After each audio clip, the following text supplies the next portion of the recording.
സീറ്റുകളുടെ കാര്യത്തിൽ ആശങ്ക വേണ്ട എന്ന കേരള കോൺഗ്രസ് എം നേതാക്കളെ അറിയിച്ചിരിക്കുകയാണ്. സണ്ണി ജോസഫ്, രമേശ് ചെന്നിത്തല, വി.ഡി. സതീശൻ ഉൾപ്പെടെയുള്ളവരാണ് രഹസ്യ ചർച്ചകൾക്ക് ചുക്കാൻ പിടിച്ചതെന്ന് കൂടി അറിയുന്നു. ആർ റോഷിപ്പാലാണ് ചേരുന്നത്. വിശദാംശങ്ങളുമായി റോഷിപ്പാൽ, പല സീറ്റുകളുടെ കാര്യത്തിലും തർക്കമുണ്ടാകാൻ സാധ്യതയുണ്ട്. എങ്ങനെയാണ് അനുനയ നീക്കങ്ങൾ? ജോസ് കെ മാണിക്ക് നൽകുന്ന വാഗ്ദാനങ്ങൾ എന്തൊക്കെയാണ്? സീറ്റുകളുടെ കാര്യത്തിൽ ഒരു ധാരണയുണ്ടാക്കിയ ശേഷമായിരിക്കുമല്ലോ ഏതായാലും മുന്നണി മാറ്റം എന്നതിലേക്ക് കടക്കുക, അല്ലേ?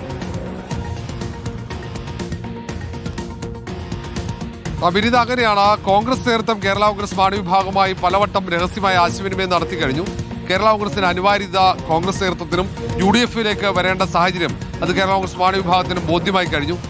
രണ്ടാമത്തെ കാര്യം, ഈ PJ ജോസഫുമായി ആശയവിനിമയം നടത്തി സീറ്റ് സംബന്ധിച്ചുള്ള ചർച്ചകൾ പൂർത്തിയാക്കുക എന്നുള്ളതാണ്. ആ കാര്യത്തിൽ മാത്രമാണ് ഒരു വ്യക്തത വരുത്തേണ്ടത്. ഏതാണ്ട് ഈ കാര്യത്തിൽ ഉറപ്പ് കോൺഗ്രസ് നേതൃത്വം നൽകി കഴിഞ്ഞു. കേരള കോൺഗ്രസ് നേരത്തെ മത്സരിച്ച സീറ്റുകൾ ഭൂരിഭാഗവും നൽകുമെന്ന ഉറപ്പാണ്. ആ കാര്യത്തിൽ പ്രത്യേകിച്ച് പാലാ സീറ്റ് ഉൾപ്പെടെ അത് ജോസ് കെ മാണിക്ക് മത്സരിക്കാനുള്ള സാഹചര്യമൊരുക്കും. അവിടെ വിജയിക്കാനുള്ള സാഹചര്യം ഉണ്ട് എന്ന് തന്നെയാണ് കോൺഗ്രസ് വിലയിരുത്തുന്നതും. അങ്ങനെ പ്രധാനപ്പെട്ട സീറ്റുകളൊക്കെ കേരള കോൺഗ്രസ് മാണി വിഭാഗത്തിന് നൽകുന്നത് സംബന്ധിച്ച് PJ ജോസഫുമായി കോൺഗ്രസ് നേതാക്കൾ സംസാരിച്ച് അത് ബോധ്യപ്പെടുത്തി കേരള കോൺഗ്രസ് മാണി വിഭാഗത്തെ എത്തിക്കാനുള്ള നീക്കമാണ്. ചർച്ചകൾ ഏതാണ്ട് അന്തിമഘട്ടത്തിലാണെന്ന് സൂചനകൾ കോൺഗ്രസ് നേതാക്കളിൽ ലഭിക്കുന്നത്. ഇനി തീരുമാനമെടുക്കേണ്ടത് കേരള കോൺഗ്രസ് ആണെന്ന് പറയുന്നു.